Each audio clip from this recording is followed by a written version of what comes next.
কিতাবা ভাই সাহেব এই বছর খুদু দলল নি আপনার গেল্লা ভাই সাহেব আর মাত খেলাম না আমার গার্ডেন ওই বছর একটা খুদু আইছে না একটাও খুদু নাই ভাই সাহেব খুদু কিতা খুদুর ফুলও আইছে না বুঝলেন নি ভাই সাহেব পানি দিলাম খানি দিলাম সিঙ্গল দিও তা গ্রিন হাউস বানাইলাম তারপরেও কিচ্ছু আইছে না ভাই সাহেব খুদু কিতা ভাই সাহেব এই বছর তো টমেটোর গাছও আমার আইছে না ভাই সাহেব নাউজুবিল্লাহ ভাই সাহেব তো খুদু লইয়া না নি আমি খুব টেনশনের মাঝে আছি শর্মে আমার মাথা ফাটি যায় ভাই সাহেব আমার এরিয়ার মাঝে আমার কমিটির মাঝে নানি সবে জানোই না আমার গাছও খুদু সব থেকে নাইস ভাবে আয় এই বছর তো আইছে না মানুষের আমি কিতা কইতাম ভাই সাহেব মানুষের আমি কিতা কইতাম রাইত আমার চৌকুর ফানি বাসা করে ভাই সাহেব খুদু তার চিন্তা করিয়া ভাই সাহেব এটা বুঝলেন নি আচ্ছা ভাই সাহেব খান্দন না জানো বেমানও ফরি যাইবা আপনি এমনু হালাফ ফরি গেছেন আরো হালাফ ফরবা ভাই সাহেব আমার অবস্থা একবারে কাহিল বুঝলেন নি ফয়েজর কথা শুনছেন নি ফয়েজর গার্ডেনও নানি একদিনে 500 টাকা হচ্ছে জিওই ভাই সাহেব 500টা আমি তো এটা শুনে কালাপস হয়ে গেছি জিওই ভাই সাহেব ভাই সাহেব অন্য মানুষের গার্ডেন ইডি চাই আপনার সুখ টুক চলতো নাই বুঝরানি আমার কথা ঠিকও কইছেন ভাই সাহেব ঠিকও কইছেন খফালা হলেও লেখা আছিল অনে তো সামারু মার গেছে কি অনে তো আর এটা উইতো নাই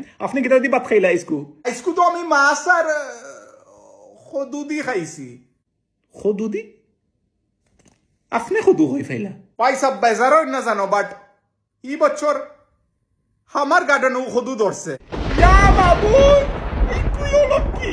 আমার গার্ডেনের মাঝে কি দিয়ে খালা জাদু করছে বে আমার গার্ডেনে একটু খুদু আইলো না